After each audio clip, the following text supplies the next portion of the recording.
Good morning everyone. Welcome back to GK Today. And today we'll be discussing most important MCQs for 2nd of May 2023. Let's start with our session. What is the name of the mission launched by the Indian government to evacuate its citizens from Sudan? So recently Operation Kaveri has been launched by the Indian government to evacuate its citizens from the country Sudan. And various type of ships and the aircraft are deployed for this particular operation. And our Minister of State for External Affairs, Mr. V. Muralidharan, is stationed at Jeddah in the country Saudi Arabia to supervise Operation Kaveri. Also in the recent airlifting, several members were from Hakki-Pikki tribe of Karnataka state. Fine. Few days back, if you remember, we have talked about this question that Hakki-Pikki is a tribe predominantly belonging to which state? Answer would be Karnataka. Next question is, which union ministry launched the India Handmade Portal? So this portal was launched by the Union Textile Ministry. Why? To promote the handicraft and the handloom sector. And this e-commerce portal will enable the artisans to directly sell to the customers without any middleman. Okay. Who is our Minister for Textile?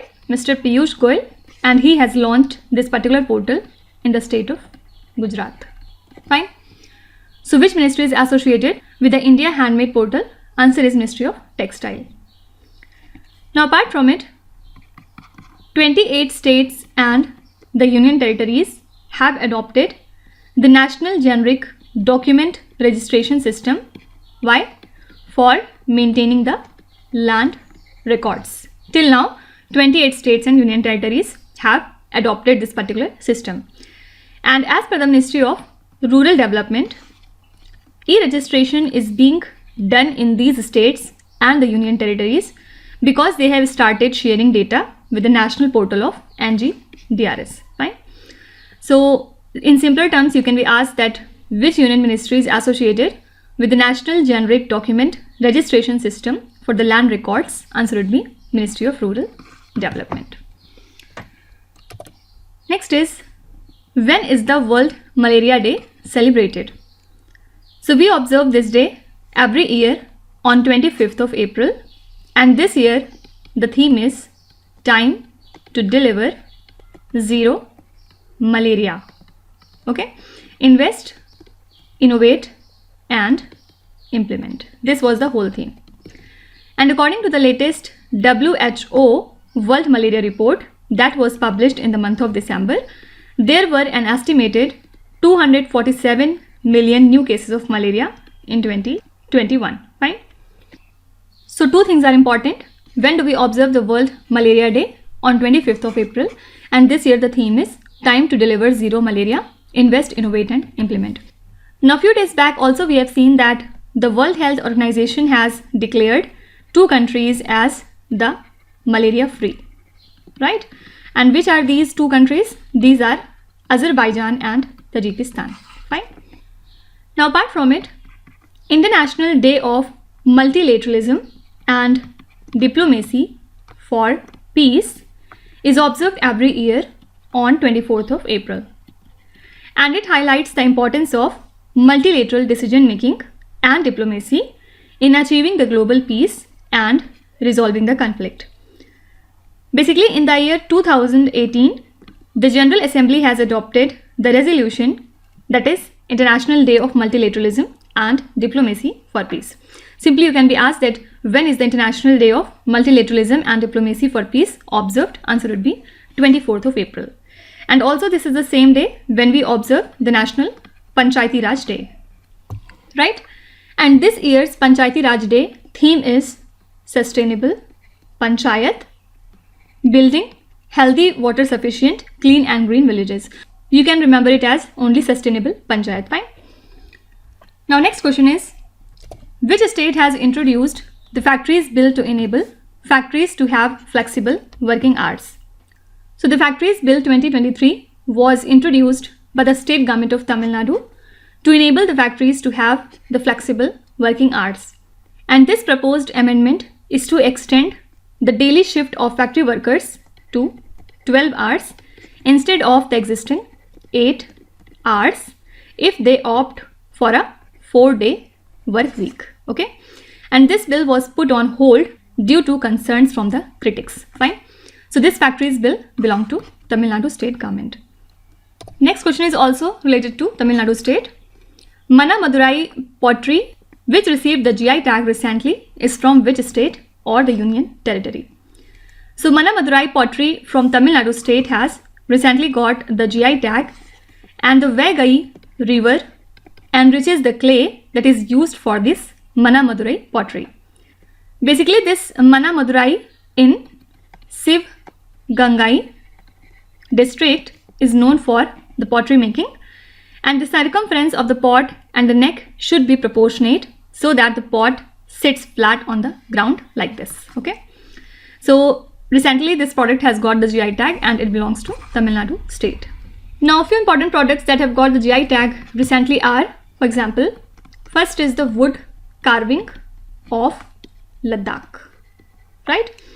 Then second is Basohli painting from Jammu and Kashmir. And also Morel mushroom has got the GI tag and it belongs to again Jammu and Kashmir. Fine. Next is Avangkhu is India's first village on the border of which particular country? So this is India's first village on the Indo-Myanmar border and it is situated in Phek district of Nagaland. Fine. So our Union Minister of State in the Ministry of Fisheries, Animal Husbandry and Dairying, Mr. L. Murugan, became the first Union Minister to visit India's first village on the Indo-Myanmar border. That's why it was in news. So your correct answer would be Myanmar. Okay. MV-MA Lisha is an India-made ferry that was commissioned recently in which particular country?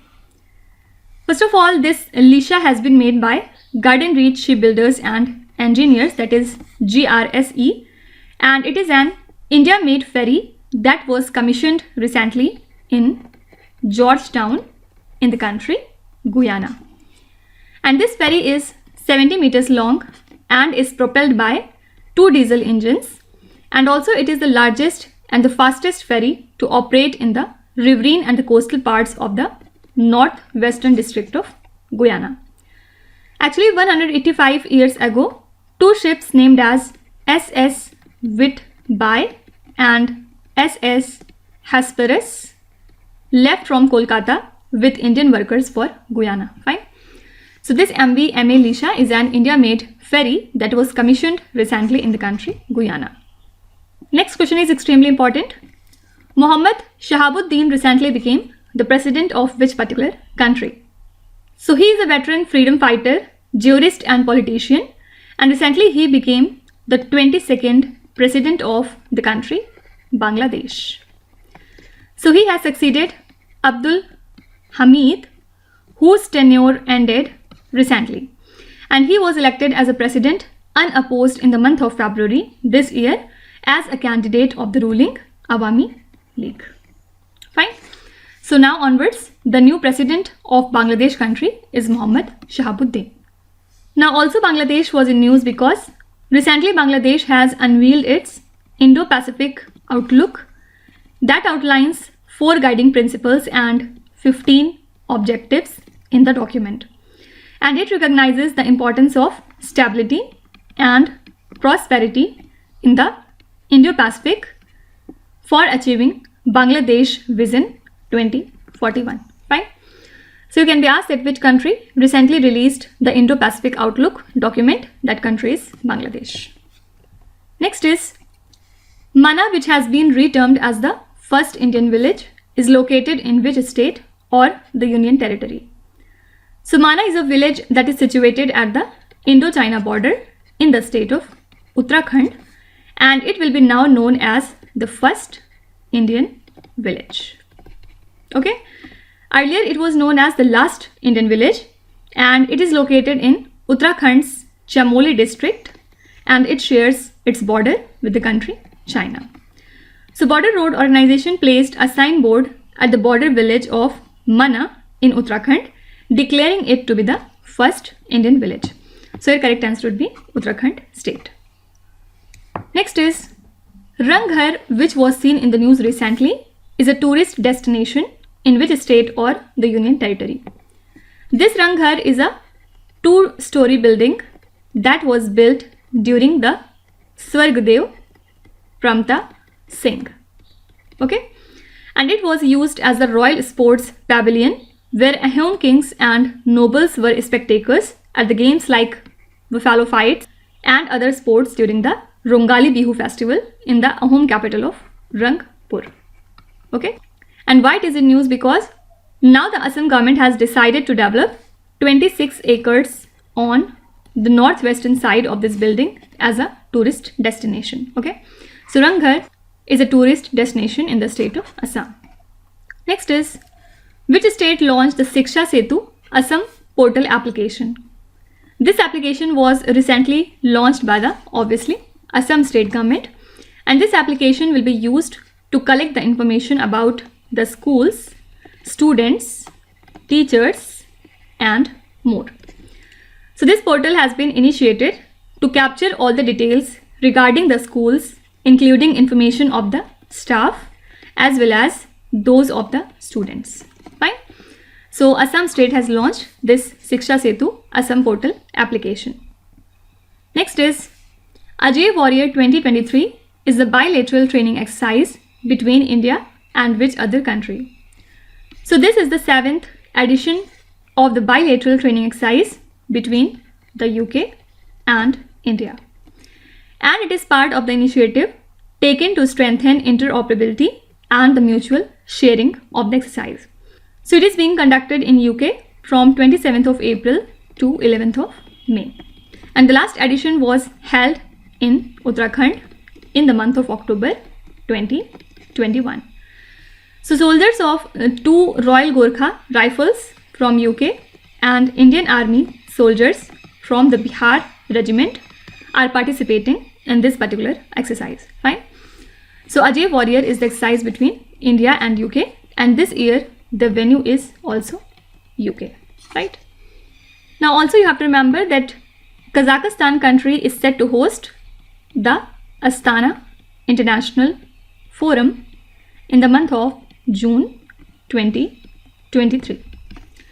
So it is a gathering of global significance, bringing together the stakeholders from across the world to discuss the challenging issues that are related to economy, energy, climate, and regional cooperation and development.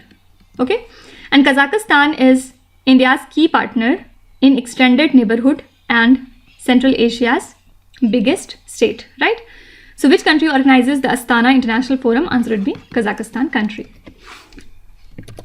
Now last question says, as per the data on global military spending published by CIPRI, which country is the largest military spender in 2022? So according to the new data on global military spending published by the CIPRI, full form is Stockholm International Peace Research Institute, the US, China, and Russia are the 3 largest spenders in 2022, and total global military expenditure increased by 3.7% in real terms in 2022, and now this value has reached to $2,240 billion. So military expenditure in Europe saw its steepest year-on-year increase in at least last 30 years. Fine. So as per the CIPRI, which country is the largest military spender? Answer would be US, second is China, and the third is Russia. So these are the most important current affairs and the news from today. And now let's start with our revision session, in which we are doing the current affairs revision for the month of March, and this is part 10 in this series. So today we'll be doing the questions from 136 up to question number 150. Let's start. Which state moved the Supreme Court against governor for refusing to act on several bills passed by the state legislature? This is an important question, and here correct answer would be Telangana. Actually, a petition was filed by Telangana government against the governor of Telangana, who's that? Tamilisai Soundarajan, for creating a constitutional impasse by refusing to act on several bills that has been passed by the state legislature already. Which country has unveiled the plans to buy up to 5 US nuclear powered submarine? This is the country Australia. Australia has unveiled the plans to buy nearly 5 US nuclear powered submarines. Then it would build a new model with the US and British technology under an ambitious plan. Who is the current Prime Minister of Australia? Mr. Anthony Albanese. The US recognizes the McMahon Line as the international boundary between China and which state or the Union Territory? So US has recognized the McMahon Line as the international boundary between China and Arunachal Pradesh. Which country unveiled its first portable attack drone named as Kamikaze? This is the country Taiwan. Taiwan has recently unveiled its first portable attack drone, which is an unmanned aerial vehicle named as Kamikaze, and this is like a US model that was used in Ukraine's fight against Russia. Fine. Which country announced a new semiconductor mega cluster with $230 billion investment from Samsung Electronics? This is South Korea. South Korea says that it would build an enormous facility to make the computer chips in the Greater Seoul area with about $230 billion in investment from the memory chip giant Samsung Electronics. And the total investment would be completed in nearly 20 years. India signed a loan agreement with which institution for the construction of the Green National Highway Corridor project? So India and the World Bank have signed a loan agreement for the construction of the Green National Highway Corridor project in total 4 states. And which are these 4 states? Himachal Pradesh, Rajasthan, Uttar Pradesh and Andhra Pradesh. So this agreement has been signed for the construction of 781 kilometers in these states with loan assistance of $500 million. Who was appointed as the chairman of Pension Fund Regulatory and Development Authority? So who is the chairman of this particular authority? Answer is Mr. Deepak Mohanty. Okay, government has appointed him as chairman and he has replaced whom?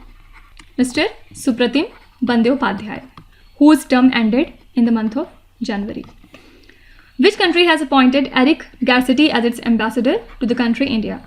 So US government has appointed former Los Angeles Mayor Eric Garcetti as the new ambassador to India, and he is a close ally of Joe Biden. Which union ministry released the policy guidelines for utilizing eco-friendly materials in the construction of road? This is Ministry of Road Transport and National Highways. Exercise Al-Mohed Al-Hindi 2-3 is held between India and which other country? So this is a bilateral exercise between the naval forces of India and the country Saudi Arabia, and it is planned for the month of May this year, and this will be second such naval exercise, and the first one was held in August 2021. Which country brokered the Saudi-Iran detente peace deal? This is China. This is a peace deal between Iran and Saudi Arabia, which was recently brokered by the country China.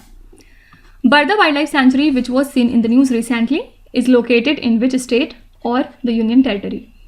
As we know that Gujarat is the only home to the Asiatic lions in India, and it is set to move 40 lions from the Gir National Park to the Barda Wildlife Sanctuary. And this wildlife sanctuary is expected to house 40 adult and sub-adult Asiatic lions, and it is located nearly 100 kilometers from the Gir National Park in the state of Gujarat. Which state or the Union Territory hosted the Kodava Hockey Festival? Answer would be Karnataka.